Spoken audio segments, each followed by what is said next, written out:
wabarakatuh. Selamat pagi dan semangat pagi anak-anak hebat Indonesia. Berjumpa lagi di kelas 3, tema 5 cuaca, subtema 1 keadaan cuaca, pembelajaran 4 bersama Ibu Sri Eka Handayani, Residen Negeri 10 Sapirang, Kota Bukit Tinggi, Provinsi Sumatera Barat. Anak-anak, sebelum kita belajar, marilah kita berdoa menurut agama dan kepercayaan masing-masing. Berdoa mulai. Selesai.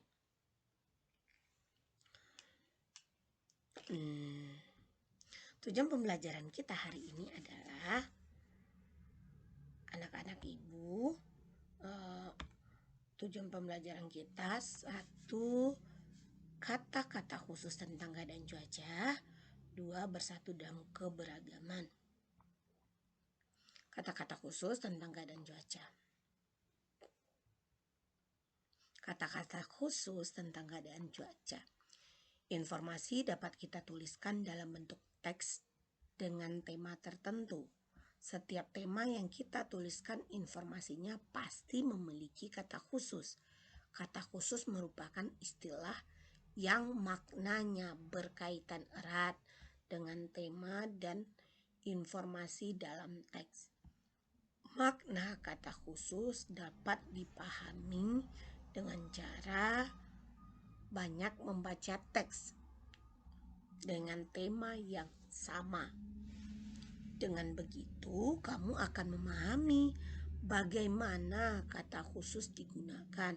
Kamu juga dapat mencari maknanya di Kamus Besar Bahasa Indonesia atau KBBI. Huruf acak ini B, W, A, R, E, A, N. Kira-kira apa ya? Berawan. Itu ya anak-anak. H, J, A, N, hujan. C, A, Raha, cerah. Berangin, sejuk, suhu. Tuh contohnya anak-anak. Mungkin bisa nanti dingin, panas, berawan, mendung. Itu kan bisa diacak-acak ya, kata-kata yang berhubungan dengan cuaca. Ada berawan, hujan, cerah, berangin, sejuk, suhu, panas, dingin, dan lain-lain. Sekarang bersatu dalam keberagaman. Anak-anak, Ibu sudah pernah menjelaskan Indonesia itu terdiri atas 34 provinsi dengan berbagai macam keunikan atau kekhasan daerah masing-masing. Di kelasmu terdapat keberagaman. Pada pembelajaran 2, kamu sudah menemukan perbedaan dan persamaan dengan teman sebelahmu. Keberagaman suku bangsa, bahasa daerah, makanan khas, lagu daerah, dan tarian daerah merupakan contoh kekayaan yang dimiliki oleh bangsa Indonesia. Kita harus bersyukur kepada Tuhan atas keberagaman yang merupakan kekayaan bangsa Indonesia. Meskipun di kelas terdapat keberagaman, para siswa dapat melaksanakan kegiatan belajar dengan baik.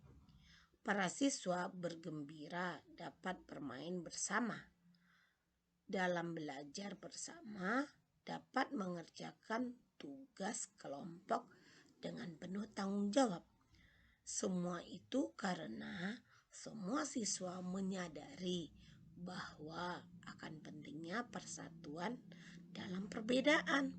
Anak-anak, walaupun kita berbeda agama, suku bangsa, adat, makanan khas, dan lain-lain, kita harus tetap bersatu. Kita juga harus bertoleransi. Contoh makanan khas. Hari ini guru-guru meminta kelas 3 membawa makanan khas daerah asal masing-masing. Gambar di atas merupakan gambar khas daerah yang dibawa oleh Nita, Neti, dan Rini. Nina berasal dari Makassar sehingga membawa coto. Neti berasal dari Madura sehingga ia membawa sate ayam. Adapun Rini membawa nasi liwet karena ia berasal dari Solo.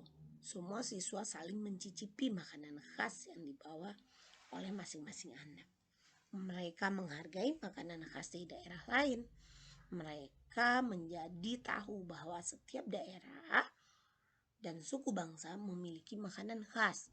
Oleh karena itu, mereka bersyukur dilahirkan sebagai bangsa Indonesia yang beragam.